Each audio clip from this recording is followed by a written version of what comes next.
시편 1편 말씀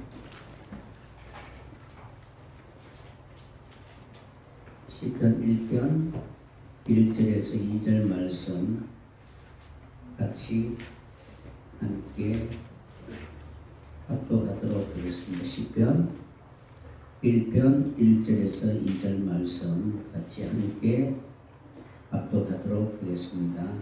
복 있는 사람은 악인들의 꾀를 따르지 아니하며 죄인들의 길에 서지 아니하며 오만한 자들의 자리에 앉지 아니하고 오직 여호와의 율법을 즐거워하여 그의 율법을 주야로 묵상하는 도다. 아멘.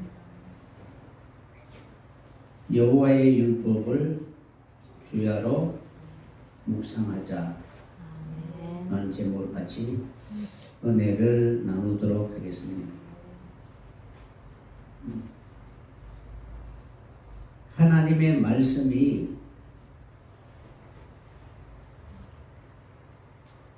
이 시대 모든 사람들에게 진정한 복의 길이 무엇인가를 알려줄 수 있는 그런 척도와 같은 것입니다. 여러분들이 말씀 없이 막연히 무엇을 가지고 복이다라고 이렇게 말할 수는 없겠죠. 그래서 오늘 말씀 이전에 기록되어 있는 말씀처럼 악인의 길을 쫓지 아니하고 죄인의 길에 서지 아니하며 오만한 자의 자리에 앉지 않기 위해서는 항상 하나님의 말씀이 우리의 삶 속에 나를 이끌어가고 있는가를 늘 살펴봐야 되는 것입니다. 오직 그러니까 복을 받을 수 없도록 방해하는 것이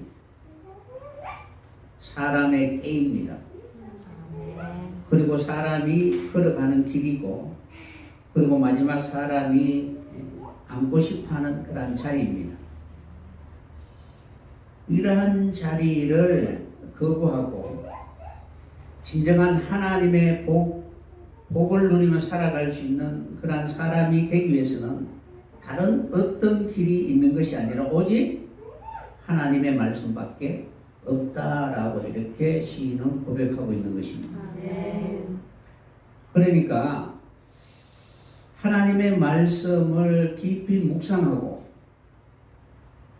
그 말씀이 우리의 삶 속에 그대로 이루어지는가를 다른 어떤 방법이 아니라 말씀을 통해서 우리에게 적용해야 되는 것입니다. 아멘. 오직이라는 그 말을 한번 생각해 보세요. 여타의 다른 많은 길이 있는 것이 아니라 유일하다는 거예요. 그러므로 하나님의 말씀을 즐거워해야 하는 이유, 그리고 그 말씀이 우리의 삶 속에 매일매일 적용이 되는가를 점검해 봐야 되는 것입니다. 여기서 오직이라는 단어는 어떻게 기록하고 있느냐 하면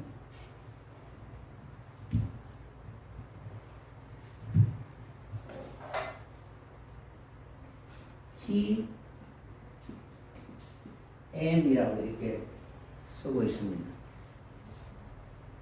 T는 요거는 적용하다, 포포 적용하다라는 뜻이고 요거는 사역을 뜻합니다. 그러니까 무엇인가는 적용을 했을 때 그것이 내게 해가 되는지 복이 되는지 분명히 알게 되죠. 가만히 있으면 알 수가 없습니다. 그래서 뒤에 이제 임이라는 단어가 보라라는 것입니다. 만약 이것이 복이라면 한번 적용해 봐야 복인지 아닌지 알 수가 있겠죠. 그러니까 임이라는 것은 만일 무엇이라면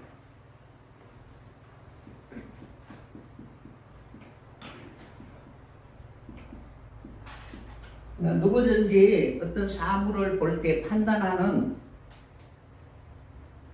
이러한 이성은 가지고 있기 때문에 지식적으로는 얼마든지 우리가 저것이 무엇이다 라고 생각할 수가 있잖아요. 그러나 사람마다 상황이나 환경에 따라서 다 다를 거 아니에요. 그죠? 그러니까 적용해 봤을 때 그것이 내게 해가 되는지 아니면 유익이 되는지 알 수가 있는 것입니다. 그러니까 힘이라는 단어는 보라, 그것을 적용했을 때 내가 이것이 하나님의 말씀과 맞다라고 이렇게 증명할 수가 있는 거예요. 그래서 임이라는 단어는 조건문에서 붙는데 보라라는 거예요. 그러니까 임은 보라라는 뜻이고, 그러니까 이 단어가 해석이 뭐냐면은 오직이라는 해석인데, 이것이 임이라는 것은 보라, 그것을 적용했을 때 그것이 확실하지 않느냐 라고 증거가 되었을 때 오직이라고 말할 수가 있는 거예요. 그러니까 이 사람에게 적용했을 때 다르고 저 사람에게 적용했을 때 다르면은 오직이라고 말할 수가 없겠죠. 그러니까 오직이라고 할 때 그냥 지식적인 것이 아니라 그 뒤에 이제 하나님의 말씀 왜 복인지 적용을 해봐라는 거예요. 악인의 꾀를 쫓지 아니하고, 그리고 끊임없이 우리의 마음속에 올라오는 수많은 유혹이나 수많은 사람들의 옳고 그름을 통해서 우리를 미혹한다 할지라도 오히려 그것이 그 사람에게 아무리 좋다라고 말한다 할지라도 하나님의 말씀에 맞지 않으면 결코 오직이 될 수가 없는 것입니다. 그러니까 우리가 보통 이제 죄인이라고 말할 때는 각각 저마다의 사고, 생각, 이 죄인들을 주관하고 다스리고 있는 것은 수많은 하늘의 흑한 영들이잖아요. 그러니까 저마다 이것이 행복이라고 말할 것입니다. 그러나 하나님의 말씀은 유일하다는 거예요. 그래서 오직 하나님의 말씀을 자신의 삶 속에 적용해 봤을 때 비로소 그 말씀이 우리로 하여금 얼마나 진실하게 사람답게 살아가는 것이 무엇인가를 그 말씀을 통해서 우리에게 증명하게 될 것입니다. 죄인들은 끊임없이 자기의 생각을 고집합니다. 그리고 자기의 만족을 절대적으로 많은 사람들과의 그 관계 속에서 끊임없이 자기의 어떤 경험을 많은 사람들에게 옳다고 주장을 합니다. 그리고 그것이 마치 많이 소유하고 자신의 생각에 동조하는 수많은 사람들, 그러한 사람들에게 그것을 통해서 절대적인 그런 우월감이나 만족을 가져다주는 이러한 모든 것들이 아무리 그렇다 할지라도 하나님의 말씀과 맞지 않으면은 결국 시간이 지나면은 자동적으로 사라질 수밖에 없는 것들입니다. 그러므로 하나님이 가장 소중하게 여기는 것이 무엇이냐면은 우리의 중심 속에 하나님과의 그 관계 속에서 진실한가를 보는 것입니다. 그러니까 영혼이 기쁘지 않으면은 우리가 아무리 많은 것을 소유했다 할지라도 진정한 기쁨이 될 수가 없습니다. 그러니까 잠깐 맛보는 쾌락하고 우리의 영혼 속에 하나님 주시는 기쁨은 전혀 다릅니다. 그래서 하나님이 우리의 영혼 속에 주신 그 기쁨은 무엇으로도 빼앗을 수 없는 절대적인 그런 기쁨입니다. 그래서 하나님의 말씀에 기록된 그것을 실제로 우리가 이루어 갔을 때 내 영혼 속에 새겨지는 그러한 것들은 다른 어떤 것으로도 결코 대체할 수가 없는 것입니다. 아멘. 여러분들이 세상에는 보면은 우선이 있고 차선이 있잖아요. 그러니까 이것보다 조금 덜한 거 아니면 다른 어떤 그런 것을 선택할 수는 있지만, 그러나 영혼은 하나님 외에 다른 어떤 것은 결코 만족을 주지 못하게 되는 것입니다. 그러니까 우리의 마음속에 절대적으로 하나님과의 그 관계 속에서 가장 소중한 것이 무엇이냐, 내 영혼이 궁극적으로 사모하는 것이 무엇인가를 말씀을 통하여 우리가 경험하고 소유했을 때 진정한 복이라는 것을 우리가 알게 되는 것입니다. 그래서 이 현실에서 누릴 수 있는 안일과 평안함, 재물의 유익이나 육신의 욕망, 이런 것으로는 결코 진정한 복이다라고 말할 수가 없습니다. 오직이라는 그 단어를 우리가 생각해 볼 때에 이는 반드시 하나님과의 그 관계 속에서 우리가 생각해 봐야 됩니다. 복이라는 개념이 하나님과 그 관계가 끊어지면 결코 복이라고 말할 수가 없는 것입니다.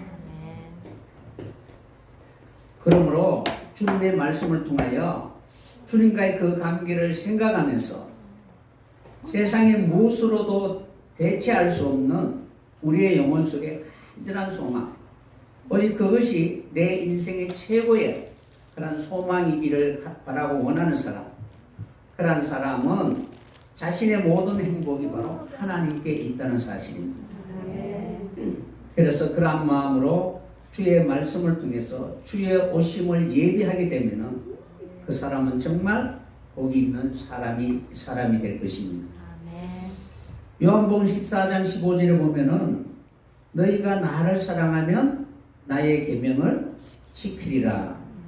나의 계명을 가지고 지키는 자라야 나를 사랑하는 자니 나를 사랑하는 자는 내 아버지께 사랑을 받을 것이요 나도 그를 사랑하여 그에게 나를 나타내리라 라고 이렇게 기록되어 있습니다. 아멘.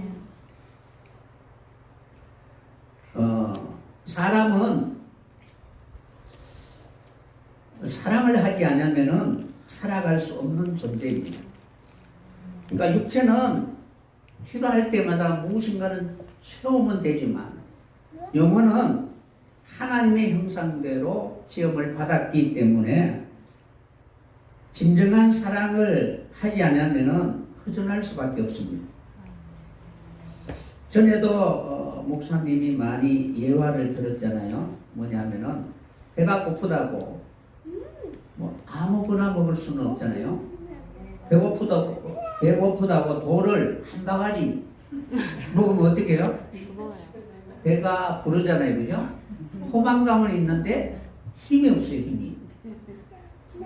그러니까 힘을 발휘할 수 있는 영양가 있는 것을 먹어야 되는데 그땐 것을 먹으면은 배는 이렇게 두드릴 수는 있지만 힘을 발휘하지 못한다는 사실입니다. 그러니까 사단의 미혹으로 한번 건드리면 여지없이 넘어질 수밖에 없는 존재입니다. 그러므로 채워도 세상의 소유로는 결코 내 영혼 속에 만족을 주지 못하는 것입니다. 때문에 하나님은 사람에게 영혼을 사모하는 마음을 주셨기 때문에 그 영혼을 채워줄 수 있는 하나님과의 그 사랑을 해야만이 영혼이 우리의 영혼 속에 익혀 주시는 것입니다. 아멘. 그래서 영혼의 몸부림은 수많은 그러한 세상의 악한 것들이 이러한 영적인 무지로 인하여 왜곡시킴으로 말미암아 영혼을 향한 목마름 대신에 허무한 것으로 대신 채우려고 하니까 바로 모든 사람들이 불행하게 되는 것입니다.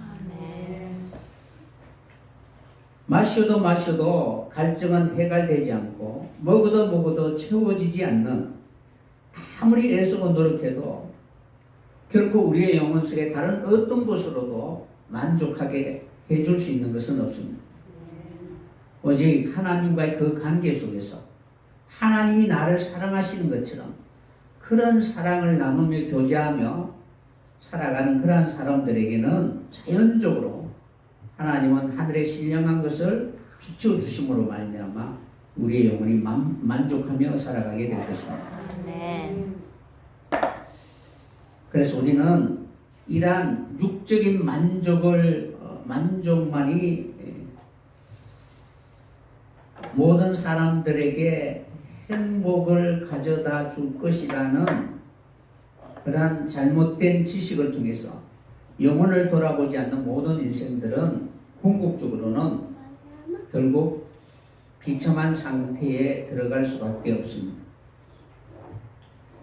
여러분들이 만약에 우리가 신앙생활을 하면서 내 영혼이 하나님만 절대적으로 의지하고 사랑하고 그 관계를 끊임없이 충만하게 채우기 위하여 애쓰고 노력했다면 내 영혼은 지금쯤 기쁘고 행복하고 만족하며 살아가야 될 것입니다. 그런데 여전히 우리는 무엇인가는 부족하다라고 느끼죠. 다른 어떤 것을 채워도 여전히 부족하다라고 느끼는 것은 아직도 우리의 영혼 속에 하나님의 은혜로 말미암아 누려야 할 것을 누리지 못하고 있기 때문에 그렇습니다. 그러므로 우리는 이러한 영과 육의 싸움에서 정욕적으로 살아갈 것이 아니라 끊임없이 이러한 육신에 원하는 것과 그리고 영혼이 삼한 그 사이에서 과연 십자가를 통하여 내가 무엇을 간절히 사모해야 되는가를 먼저 돌아봐야 될 것입니다.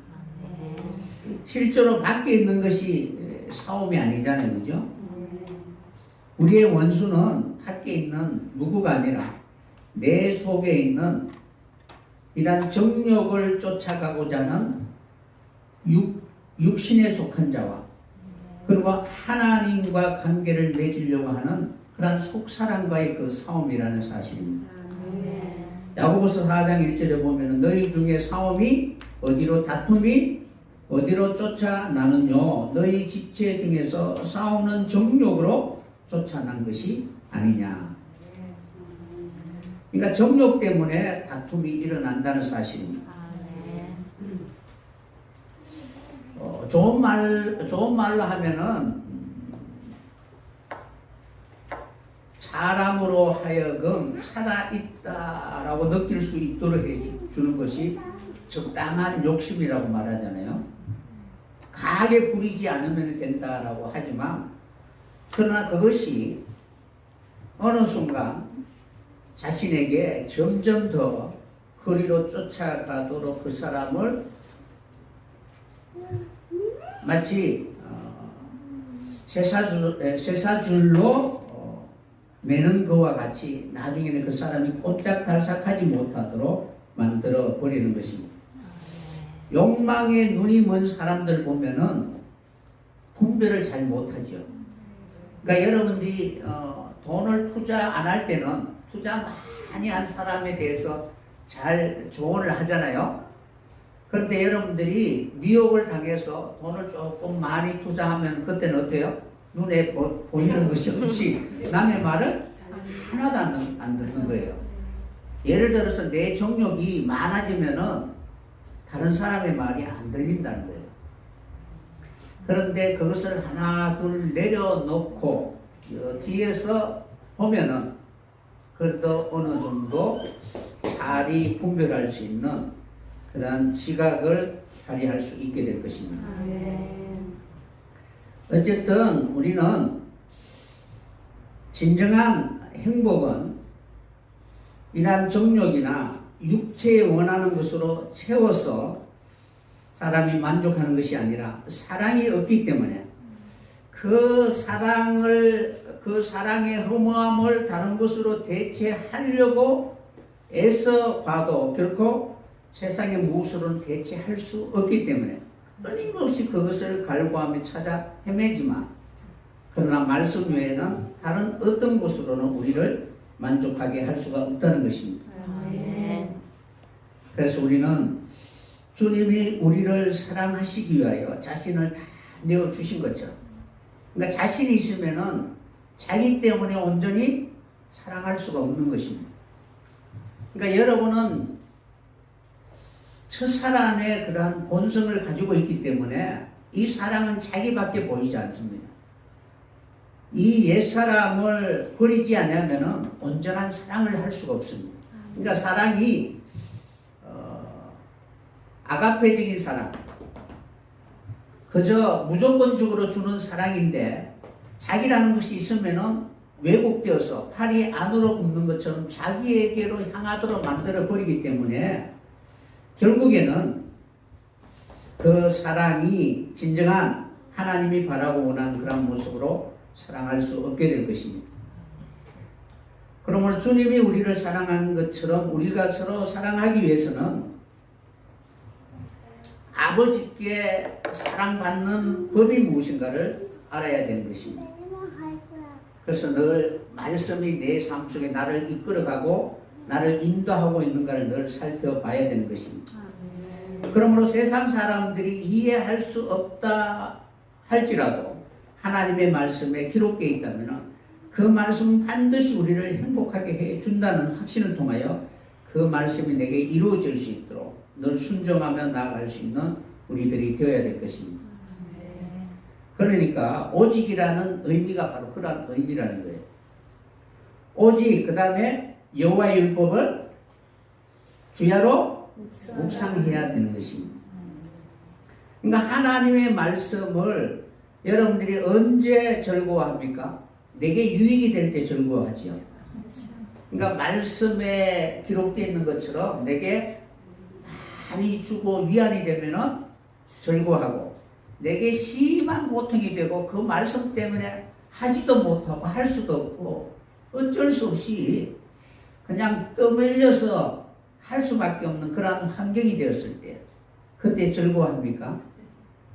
그러니까 채찍으로 때리고 침을 뱉고 그 말씀에 기록되어 있는 대로 나에게 그런 환경과 사건들이 벌어지면 즐거워하는 것이 아니라 원망하고 불평하잖아. 그러니까 낮에는 막 즐거워하는데 밤이 되면 어때요? 왜 이런 일들이 내게 일어났을까라고 생각하면서 바로 그 말씀은 아닌가 봐라고 이렇게 말하면은 주야로 묵상하는 자가 아니라는 것입니다. 그러니까 내 속에 하나님의 복을 받을 수 없게 만드는 그러한 첫사람의 그러한 본성이 있으면은 하나님이 어떻게 해요? 치시고 때려서 그것을 수술하여 도려내어야 되잖아요. 그죠? 그런데 나는 잘 몰라요. 철저히 자기 중심적으로 살아가기 때문에 이것이 내게 해가 될지 유익이 될지 나는 잘 판단하지 못하는데 말씀은 정확하다는 것입니다. 그래서 그 말씀이 나를 고통스럽게 하고 힘들게 하면은 거부하고 외면하고, 그리고 그 말씀을 순종하기 어려운 그런 상황이 아니라 어떤 말씀이든 그 말씀이 나를 새롭게 할 수 있는 하나님의 말씀이라는 사실을 기억하고 그 말씀을 내 삶 속에 이루기 위하여 끊임없이 즐거워할 수 있는 여러분들이 꼭 되었으면 합니다. 하나님의 말씀은 살아있지요. 그러니까 살아있다는 것은 지금도 여전히 하나님은 당신의 그 역사를 이루어가고 있다는 사실입니다. 율법이라는 것은, 그러니까 오직 복 있는 사람은 오직 여호와의 율법을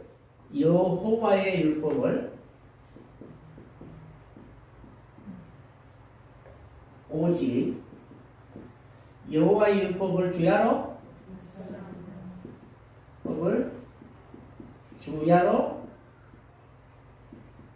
묵상하는 자로다. 이렇게 되어 있죠. 그죠? 율법은, 여호와의 율법이 뭐냐면은 토라라고 되어 있어요. 토라가 여호와의 여호와의 율법인데 원어에는 어떻게 기록되어 있느냐면은 뒤에 타오가 붙어 있어요. 원래는 토라가 뭐냐면은 해가 붙어 있는 것이 토라입니다. 토라. 그러니까 하나님의 말씀은 살아있다는 것이죠. 그러니까 그 말씀대로 살고자 하면은 하나님의 말씀은 반드시 역사하게 되어 있습니다. 아멘. 예를 들어서 물이라는 것은 산소와 수소가 만나서 물이 되죠. 아멘. 그러니까 만나면 반드시 역사를 이루게 되어 있습니다.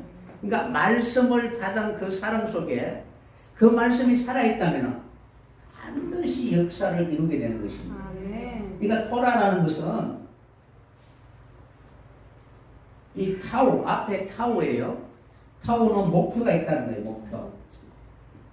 하나님의 말씀은 1.1핵이라도 없어지지 않고 반드시 이루어진다는 것입니다. 아멘. 그러니까 토라라는 말씀을 우리가 생각할 때에 그냥 모세 오경이다 라는 것이 아니라 모세 오경이 전체적으로 성경 전체의 국수사에 대한 내용을 바로 모세를 통해서 이스라엘 백성들에게 보여주신 이야기입니다. 아멘.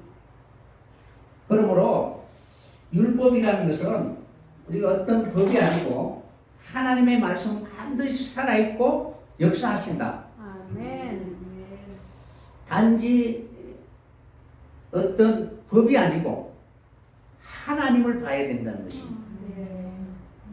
말씀이라는 것은 목표도 없고 형체도 없고 아무것도 없으면은 무엇이라고 말할 수 있는 그 어떤 단어가 없잖아요. 근데 말이라는 것은 그 정체성을 분명히 나타내 준다는 것입니다. 아멘. 그러면은 하나님의 말씀이라는 것은 하나님 이미 당신 안에서 계획하신 모든 것이 시공간에 따라서 없어지고 있고 하는 것이 아니라 이미 당신 안에서 당신의 그 뜻대로 그대로 순종하면 그 이름대로 그렇게 되어진다는 사실입니다. 아멘. 그러니까 하나님은 살아계시잖아요. 아멘. 살아계신 하나님이 역사를 이루어가면은 그 역사가 나타난 곳에는 말이 생겨나게 되는 것입니다. 우리가 보통 이제 말이라고 이야기할 때에 그냥 일반적으로 우리가 살아가면서 사용하는 단어 그런 것들은 있다가 없어지니까 없어지면 말도 없어지잖아요.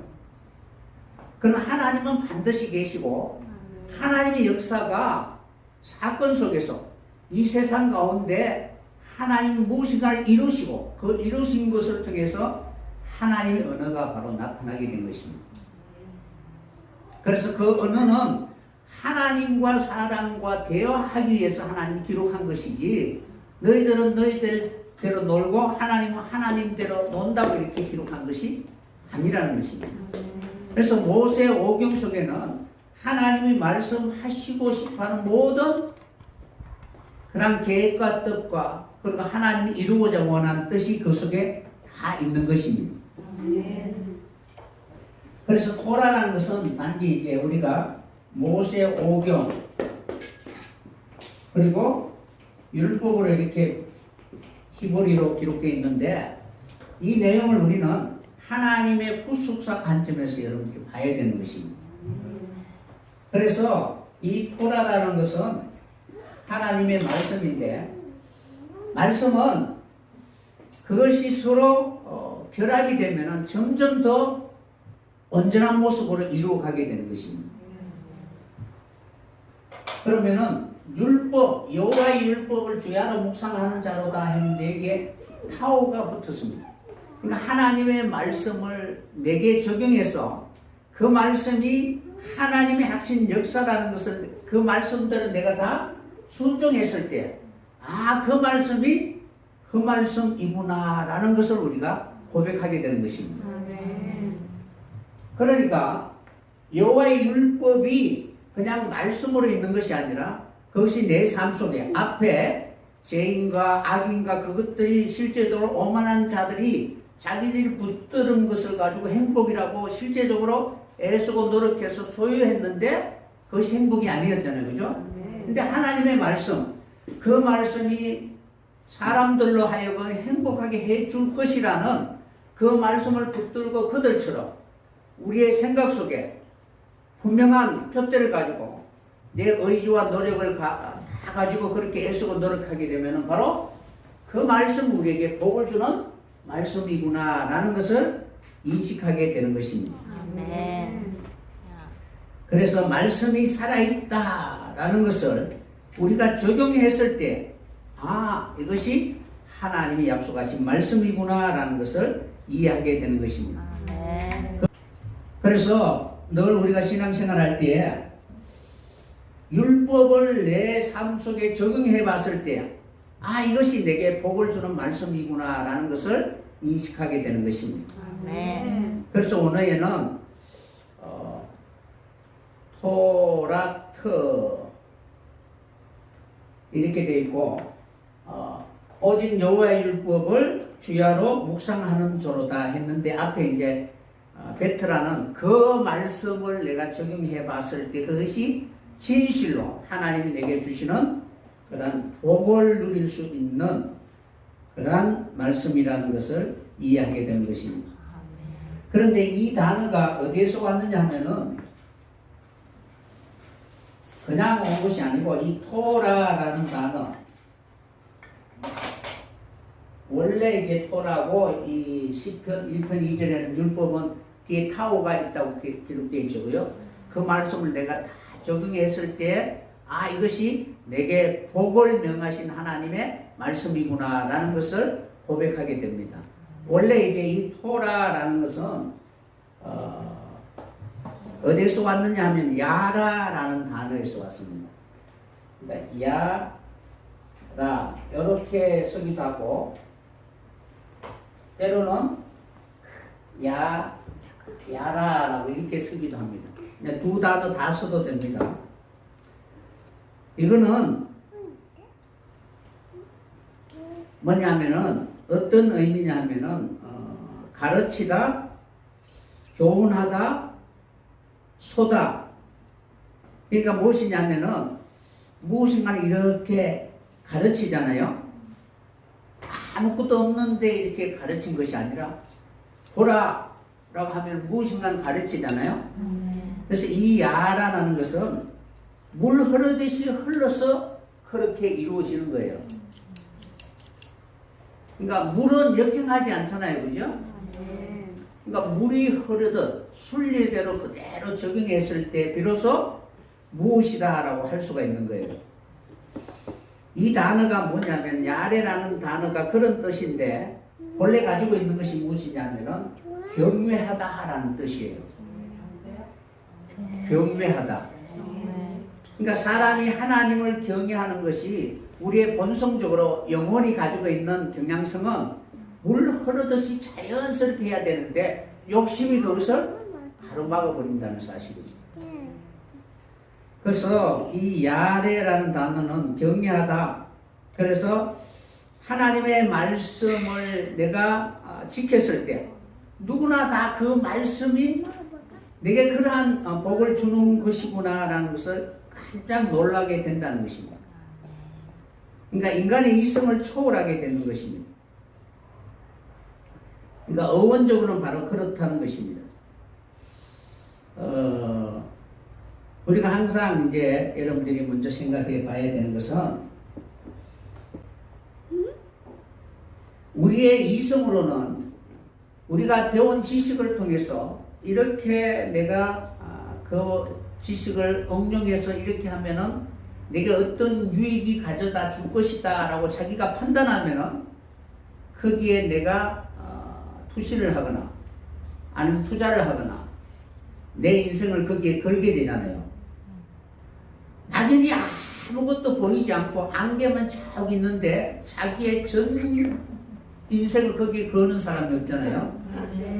그러니까 무엇인가를 판단을 해야만이 자기가 그것이 자신에게 유익이 되는지 아닌지 분별하게 되는 거예요. 그럼 우리가 지금까지 애쓰고 수고한 것을 보면은 무엇인가 지금까지 수많은 사람들이 경험했고, 아, 이렇게 하면은 남들보다 더 잘 살게 될 것이다라는 나름대로의 어떤 경험이나 이런 것들이 있기 때문에 그렇게 나가잖아요. 그죠?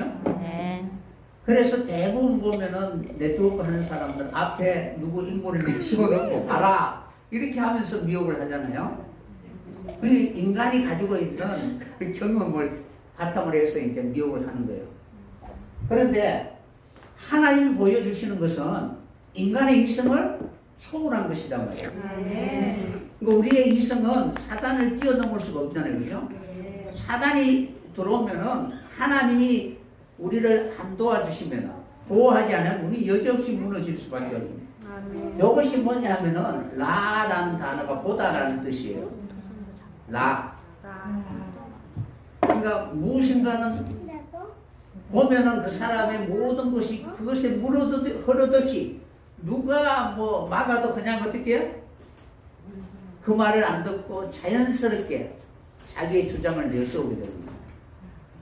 그러니까 이 단어는 이제 보다라는 것이고, 말씀을 올바르게 여러분들이 인식하게 되면은 아, 그것이 우리에게 얼마나 행복한가라는 것을 알게 되는 거예요.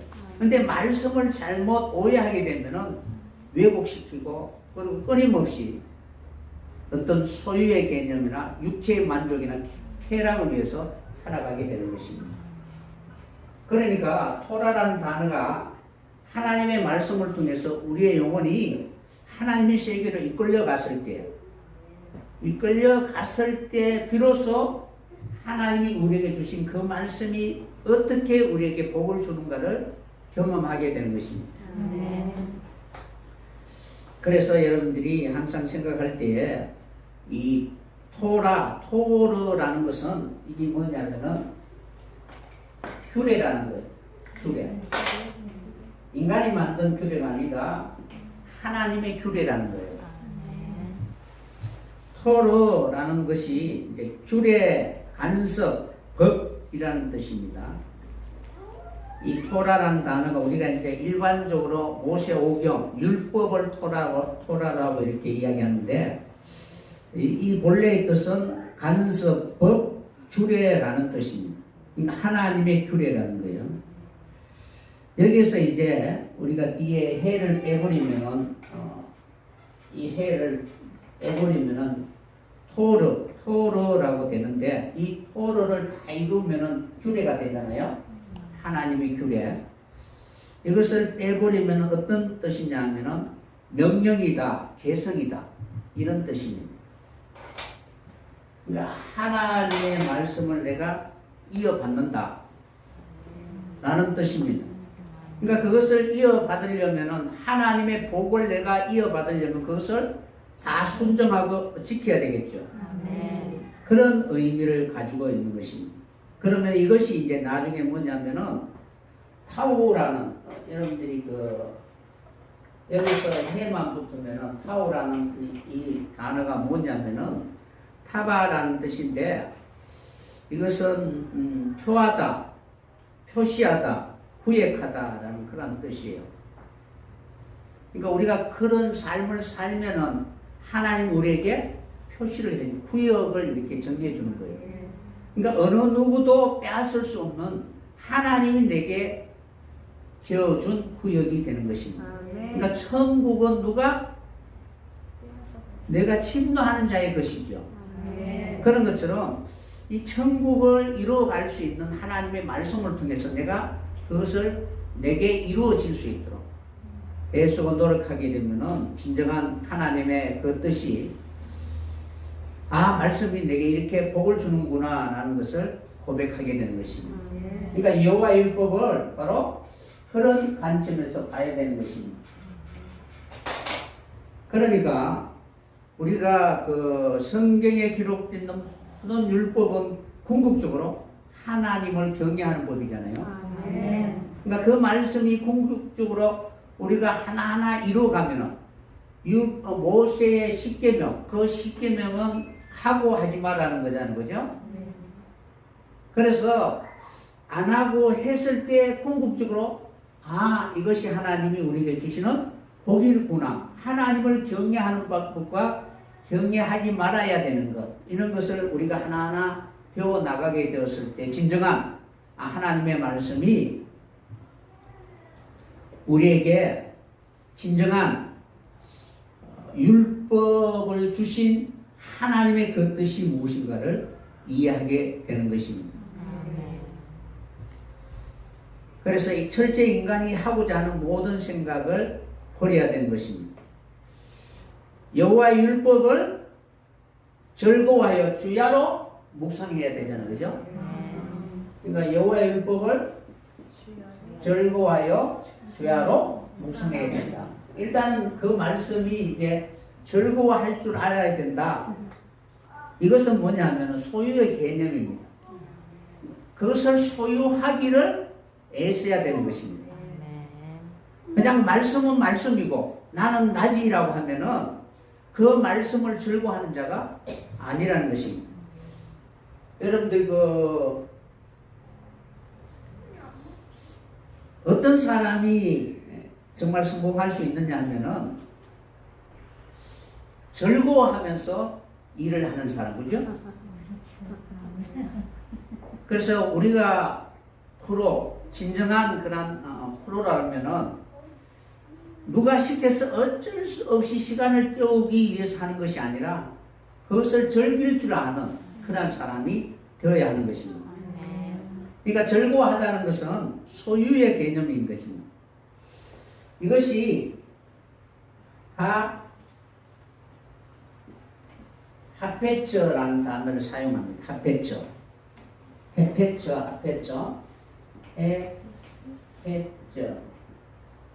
저는 소유하다라는 뜻이에요. 그리고 합해라는 단어는 보호하다, 상자에 넣다, 엄밀하게 행하다, 순수하다라는 그런 뜻을 가지고 있습니다. 이 단어가 뭐냐면 즐거워하다라는 뜻인데 이것을 소유했을 때, 핫패츠를 소유했을 때 바로 즐거워하는 것입니다. 아무것도 없을 때에 즐거워할 수가 없죠, 그죠? 그러니까 범사에 감사하고 기뻐하라 할 때 기뻐할 수 있는 것이 무엇인가를 알았을 때, 보아를 발견했을 때의 그 가치를 어떻게 소유하기 위해서 내 것을 다 할 수가 있잖아요, 그죠? 그러니까 여러분들이 지금까지 열심히 그래도 시간도 투자하고 내 인생도 투자하고 이런 것은 소유하기 위해서 하는 것이잖아요.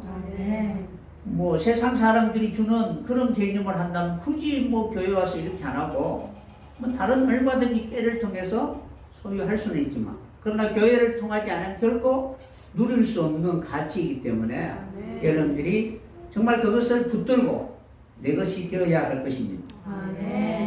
그래서 즐거워하다라는 것은 소유라는 개념이에요. 그래서 하페처라는 단어는 어떤 단어냐면은 가치 있는 것, 소원, 마음속에 진정으로 소원하는 것, 그러니까 모략이라는 뜻을 가지고 있습니다. 그러면은 사람의 모략도, 그죠? 그 사람이 물을 길어내듯이 애쓰고 노력했을 때 그 가치를 찾을 수 있잖아요. 그런 것처럼 하나님의 모략은 성령이 아니면은 결코 우리는 알 수가 없는 것입니다.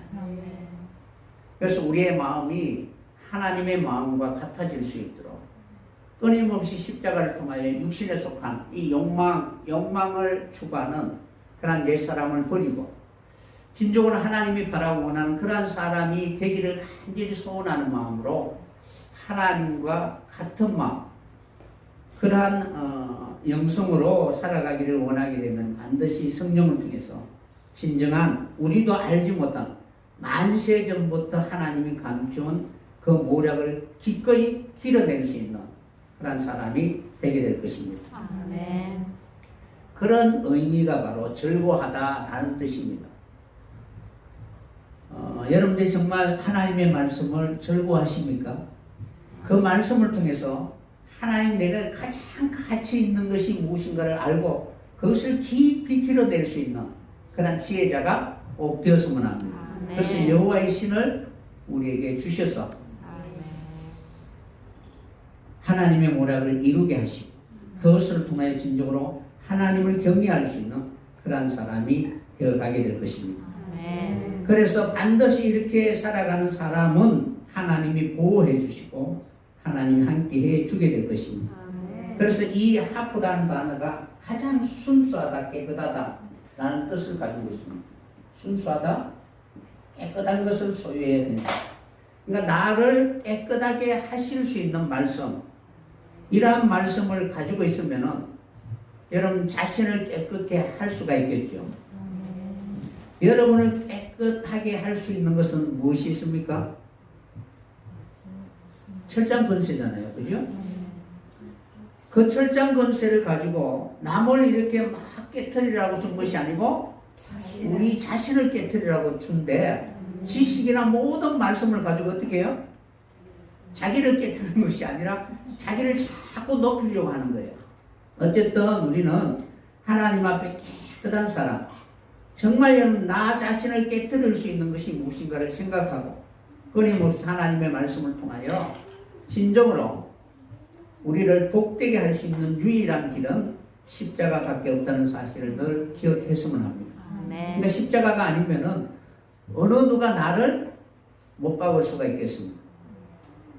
그래서 그런 마음으로 그 말씀이 나를 점점 하나님 앞에 정결하게 순수하게 나라는 모습이 없어지게 하는 일이라면은 내가 비록 힘들고 어렵다 할지라도 그 어렵고 힘든 과정을 다 거쳐가게 되면은 나를 새롭게 거듭나게 하시는 하나님의 그 말씀이 분명히 우리에게 이루어지게 될 것입니다. 아멘. 그러므로 이 즐거움은 사라지지 않고 시들지 않는 즐거움입니다. 주님 안에서만 누릴 수 있고 그리고 변치 않는 영원한 즐거움이라는 사실입니다. 그러니까 사도 바울이 십자가를 자랑한 것은 그 십자가 넘어 하나님 주시는 영원한 기쁨과 즐거움이 있기 때문에 그렇습니다. 아멘. 세상의 어떤 번영이나 세상의 그 무엇으로도 우리는 진정한 영혼의 즐거움을 누리지 못하지만 그러나 하나님의 말씀을 통하여 어느 누구도 빼앗을 수 없는 가장 가치 있는 것을 소유할 수 있는 그런 사람이라면 그는 하나님의 말씀을 즐거워하게 될 것입니다. 아멘. 예를 들어서 여러분 생각해 보세요. 건강에서 100캐렐 정도 되는 금덩어리를 캐서 그런데 온갖 지금 뭐 붙어 있는 것이 많잖아요. 그죠? 그럼 그걸 어떻게 해야 돼요?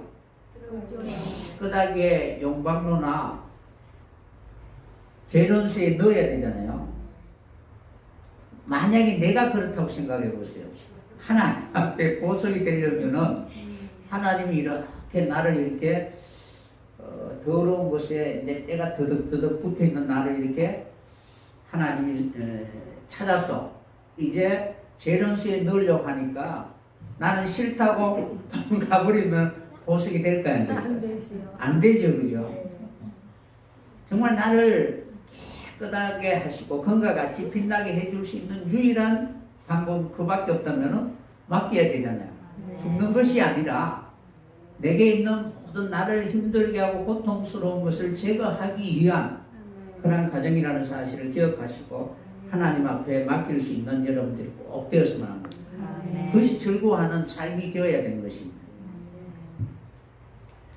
그래서 때로는 삶의 고통이나 영혼의 공감으로 잠 못 이루는 그 밤에도 하나님의 말씀을 붙들고 어떠한 그런 세상에 그런 비방과 원망이 있다 할지라도 오직 나를 위로할 수 있는 것은 하나님의 말씀밖에 없습니다 라는 것을 기억하고 그 말씀을 붙들고 위로받는 우리들이 되어야 될 것입니다. 아멘.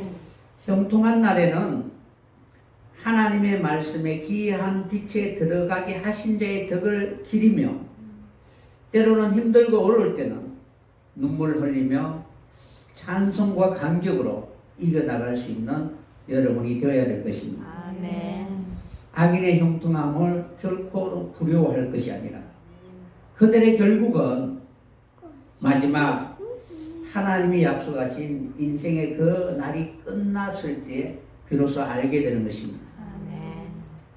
그러므로 수많은 어려움과 역경이 있다면 하나님이 오늘 또 우리에게 하나님의 말씀을 통하여 역사하시는 그 과정을 통하여 내게 어떠한 존재가 될 수 있도록 나를 이끌어가는 그 말씀인가를 생각하고 그 말씀을 외면하는 것이 아니라 그 말씀을 붙들고 승리할 수 있는 여러분들이 꼭 되었으면 합니다. 아멘.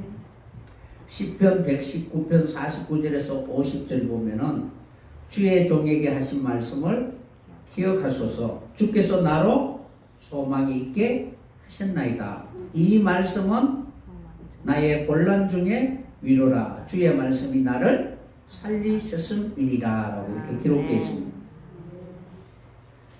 무엇으로도 결코 우리의 위로가 되지 못합니다. 아멘. 그러나 말씀을 붙들고 그 말씀이 나를 하나님의 나라의 새로운 존재로 그렇게 나를 창조할 수 있는 말씀이라는 사실을 분명히 여러분들이 믿고 의지하고 순종한다면 수많은 위기 속에서도 내 영혼은 흔들리지 않고 더욱더 반석 위에 굳게 바로 뿌리를 내리게 될 것입니다. 아멘. 바람이 불고 비가 내린다 할지라도 결코 흔들리지 않는 그런 신앙으로 오늘도 하나님 앞에 맡길 수 있는 우리들이 되어야 될 것입니다. 아멘. 오직 우리를 정결하게 할 수 있는 것은 하나님 말씀밖에 없습니다. 아멘. 여호와의 말씀은 순결함이요 흑도가니에 7번 연단한 은과 같도다. 그러니까 그 말씀이 나를 깨끗하게 하시기 위하여 얼마나 많이 이렇게 단련시켜 연단하시는가를 기억하고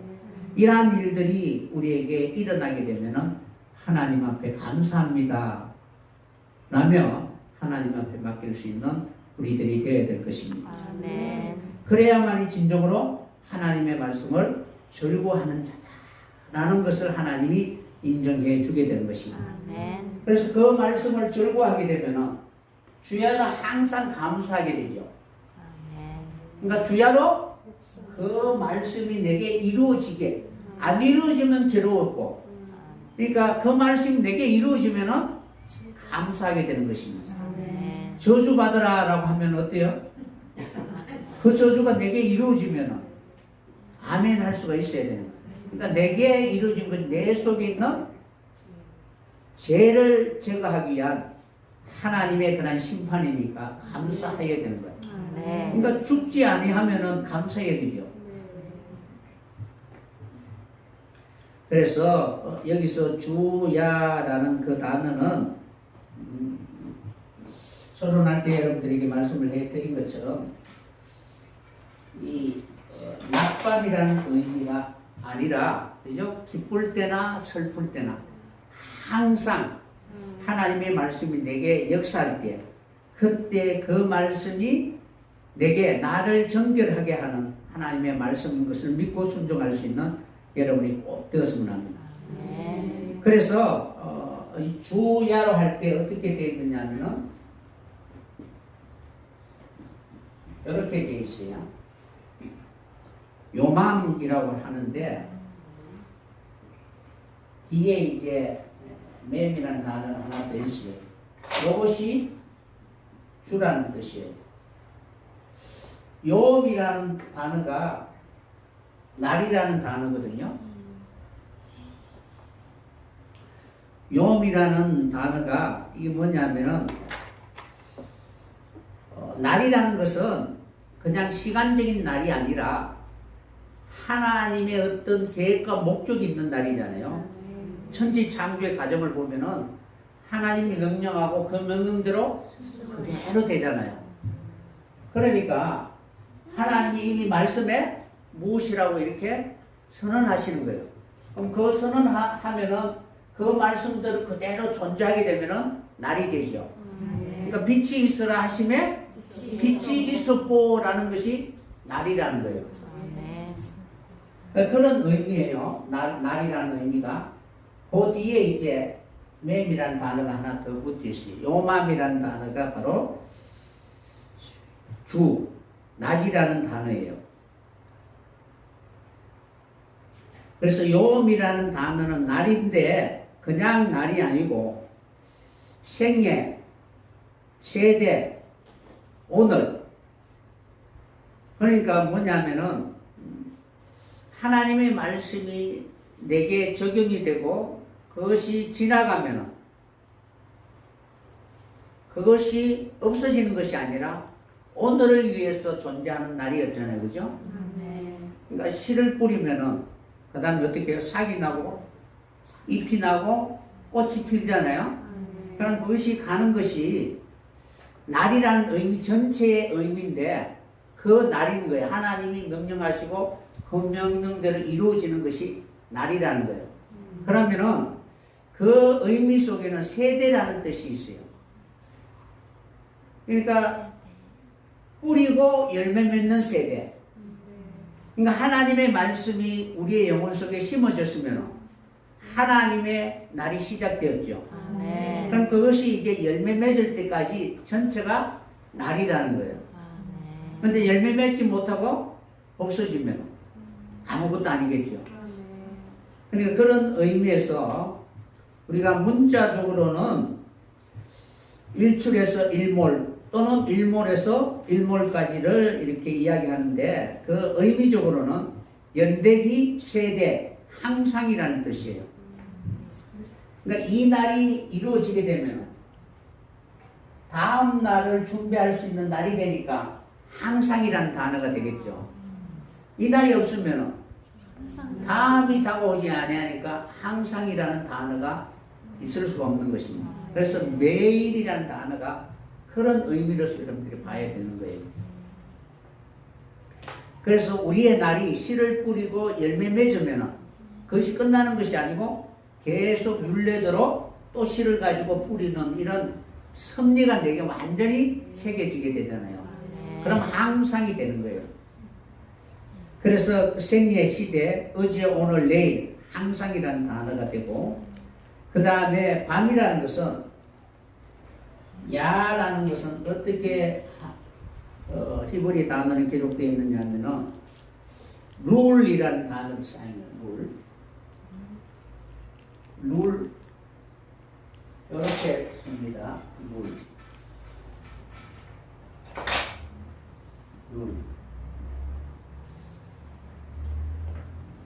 그래서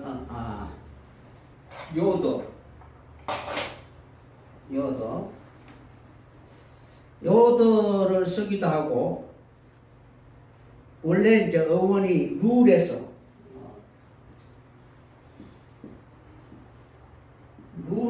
온 것이 이제 이 단어예요. 뭐냐면은 라일이라는 단어인데 이것은 빗나가다 역경이라는 뜻이에요. 그러니까 본래 이제 빛이 이렇게 비추면은 빛의 목적은 이제 열매 맺게 하잖아요. 그죠? 근데 잘못 왜곡되면은 잘못 빗나가게 되는 거예요. 그래서 이 단어가 라일이라는 단어는 밤은 빗나가다라는 뜻이에요. 그럼 빗나가면 하나님이 내버려 두는 것이 아니라 역경과 환난과 고난을 통해서 돌아오게 만드는 거예요. 그러니까 무엇이 하나님 앞에 돌아가는가를 인식하게 되는 거예요. 그러니까 주야로 이제 우리로 하여금 돌아가게 할 수 있는 유일한 길은 하나님의 말씀이 빛이라는 등불이라는 거예요. 그것을 깨닫고 이렇게 하나님 앞에 나아가게 되는 것입니다. 아멘. 이것이 바로 주야라는 뜻입니다. 어쨌든 여러분들이 항상 신앙생활할 때에 시편 1편 2절에 기록되어 있는 것처럼 하나님의 말씀 한자 한자 어느 것이라 할지라도 나와 상관이 없다라고 생각하지 마시고 그 말씀이 많이 더해지게 되면은 분명히 내게 나를 정확하게 판단하고 볼 수 있는 그런 살아있는 말씀이라는 것을 인식하게 되는 것입니다. 아멘. 내게 내 영혼 속에 기억하게 하고 내 삶 속에 경험하게 한 것은 분명히 하나님 내게 무엇인가는 말씀하고 싶어하는 그런 음성이 있다는 사실을 기억하고 묵상하고 그 말씀이 그러한가 수많은 선지자들처럼 그 말씀을 통하여 매일매일 자기 자신을 점검할 수 있는 여러분들이 꼭 되었으면 합니다. 아멘. 그러면은 이것이 무엇이냐면은 이것이 계속 반복이 되면은 룰이라는 이 단어가 반복되면은 무엇이냐면은 이 사닥다리 있잖아요. 사닥다리가 이렇게 붙어 있어서 나선형 계단을 통해서 이렇게 기둥에다가 이렇게 갈 수 있는 그런 의미를 가지고 있습니다. 그러니까 말씀을 계속 우리가 낮밤을 경험하면서 점점 더 하나님이 우리에게 바라고 원하는 그런 모습으로 갖추어가게 되는 것입니다. 그래서 지금까지 우리 한울림 교회에게 주신 그 말씀들이 나와 상관이 없다라고 생각하지 마시고 주변에 있는 모든 관계된 그러한 사람들을 통해서 여러 가지 사건들이나 일들을 통해서 우리가 이루어야 할 말씀이라는 것을 늘 기억하고 끊임없이 그 말씀을 묵상하면서 이루어지기를 간절히 원하는 마음으로 살아가게 된다면은 하나님의 말씀이 어떻게 구원을 우리에게 주시는가를 분명히 인식하게 되는 것입니다. 그래서 앞에 이제 절구하여 묵상하는 자로다. 이 묵상이라는 단어는 어떤 단어냐 하면은 하가라는 단어입니다. 무엇이냐면은 신중히 생각하여 신음 소리를 낸다. 숙고하다라는 뜻입니다. 뭐냐면은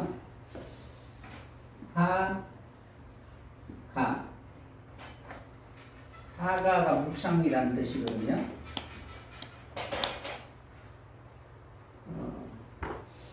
쉽게 말하면은 예수님이 하나님을 경외하기 위하여 어떤 삶을 살았을까요? 눈물로 날마다 간구하고 기도하는 삶을 사셨죠. 나의 영혼들을 모으시고 하나님의 뜻대로 되기를 원합니다.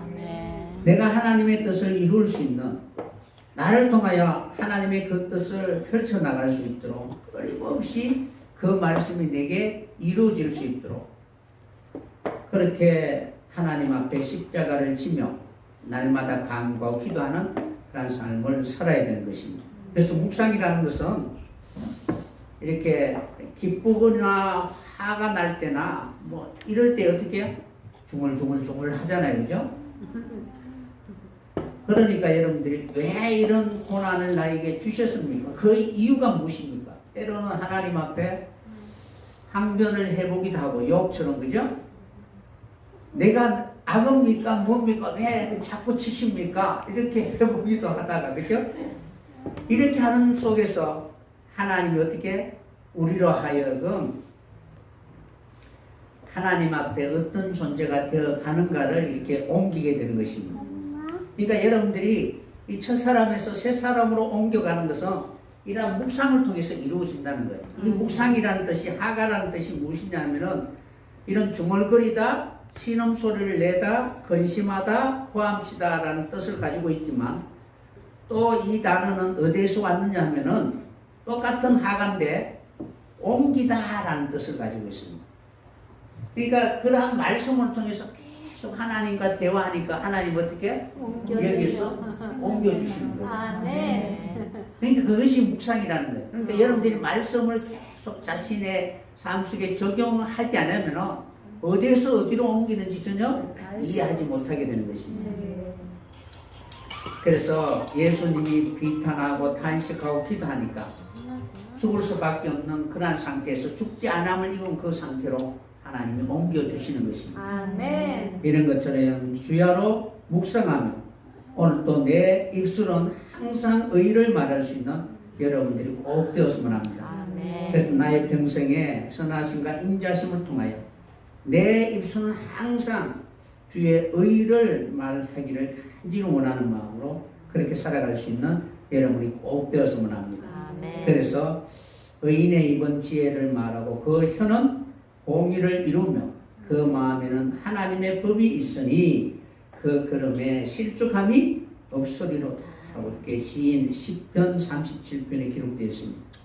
어쨌든 그러한 하나님의 말씀을 가지고 묵상해서 하나님 앞에 깨끗한 모습으로 변해갈 수 있는 여러분이 꼭 되었으면 합니다. 아멘. 그러나 잘못된 묵상은 어떠냐 하면은 이사야 59장 1절에처럼 여호와의 손이 짧아 구원치 못하심도 아니요 귀가 둔하여 듣지 못하심도 아니라 오직 너희 죄악이 너희와 너희 하나님 사이를 내었고 너희 죄가 그 얼굴을 가리워서 너희를 듣지 않게 함이었다라고 이렇게 기록되어 있습니다. 그리고 난 뒤에 그 뒤에 8절에 보면은 평강의 길을 알지 못하고 그들은 공의를 굳게 만들고 하나님이 원치 않는 그러한 길로 걸어가게 된 것입니다. 소경이 담을 더듬며 눈 없는 자같이 더듬며 낮에도 황혼때같이 넘어지니 우리는 강장한 자 중에라도 죽은 자 같을지라. 이렇게 하고 난 뒤에 그들이 슬피 울며 공평을 바라나 우리에게서 멀도다라고 이렇게 기록되어 있습니다. 그러니까 철저히 하나님의 뜻에 굴복하지 않고 결국에는 하나님 앞에 슬피 울며 간구하였지만 오히려 하나님과의 그 관계가 끊어져 마지막에는 영원한 지옥에 들어갈 수밖에 없는 비참한 그런 인생이 되게 될 것입니다. 그래서 나중에는 그 허물과 죄가 그들을 치고 그리고 영원히 하나님으로부터 멀어질 수밖에 없게 되는 것입니다. 그러므로 하나님의 말씀은 반드시 우리로 하여금 하나님 앞에 정결한 모습으로 설 수 있도록 우리 자신을 되돌아볼 수 있게 하는 거울과 같은 말씀입니다. 그래서 여러분들이 항상 생각할 때에 많이 하셨을 거예요. 이사야 34장 16절에 보면 여호와의 책을 자세히 읽어보라. 그건 묵상하라는 거예요. 실제로. 묵상하면은 하나도 빠진 것이 없고 하나도 그 짝이 없는 것이 없으리니 이는 여호와의 입이 이를 명하셨고 그의 신이 이것들을 모으셨습니다. 우리를 시련과 시험의 도구를 통해서 때로는 빛과 어둠이 짝이잖아요, 그죠? 그러한 짝을 통해서 하나님 우리에게 말씀하시고자 원하는 그 뜻이 무엇인가를 이해할 수 있는 여러분이 꼭 되었으면 합니다. 그래서 시인의 고백처럼 이것을 우리로 하여금 분별하게 할 수 있는 유일한 방법은 십자가밖에 없다는 사실입니다. 그래서 그 십자가를 통하여 내가 원망하고 불평하는 것을 내려놓고 이제는 철저히 순종하는 그런 모습으로 살아갈 수 있는 그런 사람들이 된다면은 어느 말씀이라 할지라도 이 양면의 모든 의미들을 갖고 있으니까 그 말씀을 통하여 우리가 가야 할 길을 정확하게 인식하게 되는 것입니다. 오늘도 말씀처럼 시인의 고백처럼 주의 말씀을 주야로 묵상할 수 있는 그런 사람이 되어서 그 말씀이 내가 버려야 할 말씀이 아니라 매일매일 붙들고 나를 살렸던 말씀이라는 그런 표대를 가지고 주님 앞에 진정으로 의인과 같이 시냇가에 뿌리를 깊이 내려 어떠한 비바람과 가뭄에도 메마르지 않고 열매 맺는 백성으로 나타날 수 있는 여러분 되시기를 예수님 이름으로 간절히 축원합니다. 말씀 마치겠습니다.